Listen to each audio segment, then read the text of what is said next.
சித்தர் பூமி. ஐயா, இப்போ பொதுவா வந்து நம்ம ஏஎல்பி ஜோதிட முறையில, ஏஎல்பி லக்னாதிபதி வந்து நல்ல நிலையில இருக்காரு அப்டின்னா, ஜாதகர் வந்து நல்ல இதுவா சுகமா இருக்காரு, ஓகே அப்டின்னு நம்ம சொல்றோம்.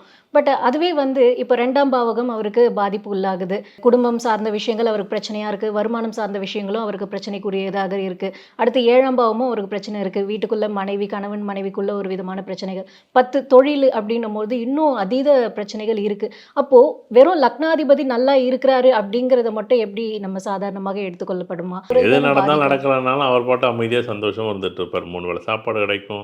அவருக்கு கிடைக்க வேண்டியதெல்லாம் கிடைக்கும். இங்கே குடும்பத்தை பற்றி அதை பற்றி நீ வருமானம் வந்தால் சரி வரலன்னாலும் சரி, நீ என்ன வேணாலும் நினச்சிக்க, நீ எந்த வேணாலும் பேசாமல் போ, நீ என்ன நடக்குதுன்னு கூட தெரியாது. வீட்டில் செவனேன்னு நம்ம 3 வேளை செல்லை பார்த்துக்கிட்டு செவனேன்னு ஒருத்தர் படுத்திருப்பான் பாருங்கள். இங்கே இந்த ஒரு படத்தில் ஒரு அம்மா சொல்லும்ல, ஆடி போய் ஆவணி வந்தால் நல்லா இருக்கும்ல, அப்படி வந்து எங்கள் அம்மா வந்து என்ன பண்ணும், அந்த பிள்ளைய கெடுக்கிறது இந்த அப்பா அம்மா வந்து. அதான் அம்மா இருக்கே தம்பி, அதெல்லாம் இல்லை, நேரம் வரும்போது தம்பி அது ரைட். நான் என்ன சொல்கிறேன், அட்லீஸ்ட்டு ஒரு சின்னதாக நீங்கள் வந்து அதுதான் ஜோதிடம் படிங்கன்னு சொல்கிறேன். நேரம் சரியில்லைங்கிறத நீங்கள் எப்படி கண்டுபிடிக்கிறீங்க?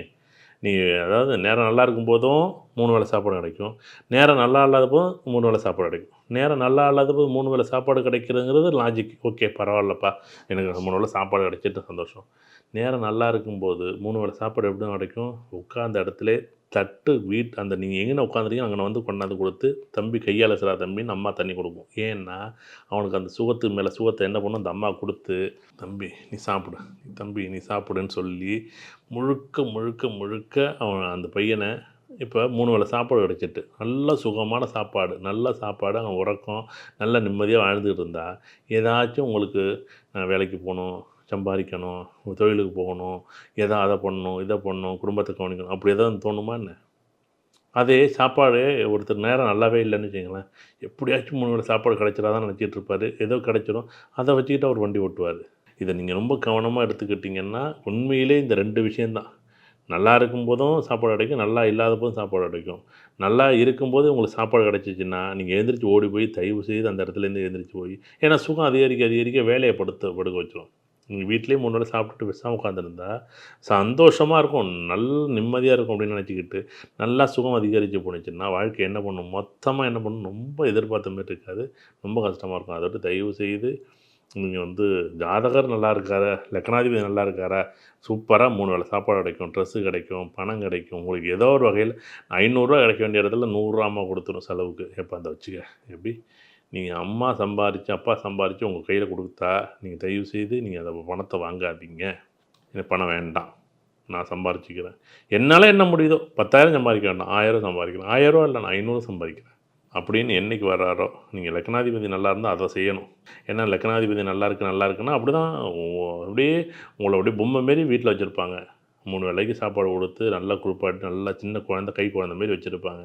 அது நல்ல நேரம் போயிட்டுன்னு வச்சுங்களேன், நல்ல நேரம் போகும்போது 3 வேளை சாப்பாடு கிடைச்சிட்டுன்னு வச்சுங்களேன், கொஞ்சம் கஷ்டமான காலம் வரும்போது அம்மாவுக்கு உடம்பு சரியில்லை, அப்பாவுக்கு உடம்பு சரியில்லை, அம்மாவுக்கு ஒரு தேவை இருக்குது, அப்பாவுக்கு ஒரு தேவை இருக்குது, ஏதோ கஷ்டங்கள் இருக்குன்னா அங்கே அந்த நேரத்தில் அம்மா கையில் இந்த காசும் விரயமாயிடு, அப்பா கையில் இந்த காசும் விரயமாயிடு. இல்லை இந்த இடத்துல அம்மா அப்பா ஒரு பெரிய ஒரு நிகழ்வு நடந்துச்சுன்னா இந்த இடத்துல இந்த பையனால் ஒன்றுமே பண்ண முடியாது. வேலைக்கும் போக முடியாது, வேலைன்னா என்னென்னே தெரியாது. ஏன்னா இந்த அப்பா அம்மா குழந்தைகள் இப்படி தான் வளர்க்குறாங்க. இது மிகப்பெரிய தவறான விஷயம். இந்த லக்னாதிபதி வளர்த்துருந்தாலே, லக்னாதிபதி 10 வருஷம் இருந்தாலே செவனேன்னு படுத்துவோம் மனுஷன். அப்படியே யூடியூப்லேயே என்னமோ கனவு கற்பனை படையப்பா படத்தில் வர மாதிரி ஒரே நாளில் ஒரே மலையை உடச்சி பெரிய அளவில் அப்படிலாம் நடக்காது. இன்றைக்கி எல்லாமே என்னென்னா ஜீம்பும்பா நடக்கும், அதெல்லாம் நடக்காதுங்க. நீங்கள் கஷ்டப்பட்டு ஏறினா தான் வாழ்க்கை. ரொம்ப கஷ்டப்பட்டு தான் ஏறணும், அவ்வளோதான், அதான் நல்லது. நீங்கள் வந்து கஷ்டப்படாமல் ஒரு விஷயம் நடக்குது அப்படின்னா அது வந்து உங்களுக்கு நல்லா இருக்கான்னு நல்லா இல்லை, அதை விட்டு அதை கஷ்டப்படுங்க, சந்தோஷமாக எடுத்துங்க. அந்த காலத்தில் நம்ம 20 வருஷத்துக்கு முன்னாடி வாழ்ந்துட்டு தானே இருந்தாங்க. பணம் கிடையாது, படிப்பு கிடையாது, நம்ம நிம்மதியாக சந்தோஷமாக வாழ்ந்துட்டு தானே இருந்தாங்க. அதேமாரி வாழலாமே. ஆனால் என்னென்னா அன்னைக்கு காலையில் 4:30 மணி 5 மணிக்கு வயலில் ஏர் போட்டணும். இன்றைக்கி எங்கேயாச்சும் வயலில் ஏர் போட்டுரும்ல? வயலில் மாடே இல்லை இன்றைக்கி. அப்புறம் எரு எங்கே இருக்குது, வயல் எங்கே இருக்குது, மாடு எங்கே இருக்குது, கலப்பை எங்கே இருக்குது, மோத்தடி எங்கே இருக்குது? 6 மணிக்குள்ளே 7 மணிக்குள்ளே வெயில் வர்றதுக்குள்ளே 8 மணிக்குள்ளே அந்த மாட்டை ஏற போட்டு அவுத்து விட்ருவாங்க. ஆனால் நம்ம இன்றைக்கி போகிறோம்ல அன்றைக்கி எல்லோரும் ஆச்சரியமாக இருக்குது. அன்றைக்கி காலையில் வீட்டு வேலையை பார்த்தா தான் சாப்பாடு, அன்றைக்கி காலையில் பூ எடுத்தா தான் சாப்பாடு, இப்படி தான் வாழ்க்கை இருந்துச்சு.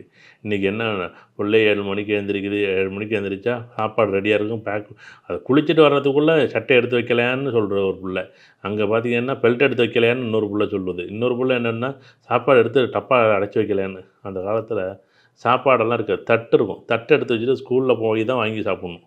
அப்படி ஸ்கூலில் போய் கவர்மெண்ட் ஸ்கூலில் உண்மையிலே மத்தியான சாப்பாட்டுக்கு எடுத்து வச்சுருக்கணும். காலையில் வீட்டில் ஏதாவது சாதம் இருந்தால் சாப்பிடுவோம், இல்லைன்னா எழுந்திரிச்சு ஓடணும். இப்படி தான் வாழ்க்கை. இன்றைக்கி என்னென்னா, இது இந்த லக்னாதிபதி நல்லா வலுத்துப்போ என்னென்னா, இந்த ஜாதகரை பிடிச்சி உட்கார வச்சு மழுக்கையாக்குறது இந்த பெற்றோர்கள் தான்.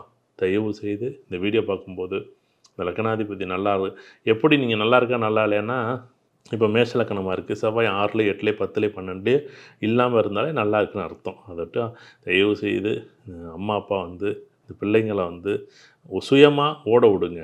அவங்க சம்பாதிக்கட்டும், நிற்கட்டும், கஷ்டப்படட்டும், பஸ்ஸில் ஏறட்டும், இறங்கட்டும், ஒரு இடத்துக்கு போய் நடந்து போகட்டும், அந்த பையன் கஷ்டப்பட்டு வளரட்டும். அப்போ தான் அந்த பையனுக்கான ஒரு சந்தோஷமான ஒரு வாழ்க்கை பின்னாடி அமையும். அப்போ தான் தற்சார்புனா என்னென்னு தெரியும் அந்த பிள்ளைக்கு. நிறைய பேர் இப்படி தான் நினைக்கிறாங்க. ஏதோ ஒருத்தர் 2 பேருக்கு வாய்ப்பு பெரிய ஒரு வாய்ப்பு கிடைச்சிரும். ஆனால் எல்லாருக்கும் அந்த இடத்துலையும் நீங்கள் அந்த பிள்ளைங்களோட வாழ்க்கையை நீங்கள் தயவு செய்து வாழ்க்கை கற்றுக் கொடுங்க. லக்கணாதிபதி வளர்த்து இருந்துச்சுன்னு வச்சுங்களேன், அது கற்றுக்கிற இடத்துல அந்த பிள்ளைங்களும் இருக்க மாட்டாங்க, இந்த அப்பா அம்மாவும் கற்றும் கொடுக்க மாட்டாங்க, கஷ்டப்படும் காலம் கடந்து. அதை விட்டு ரொம்ப கவனமாக இருங்க. சித்தர் பூமி.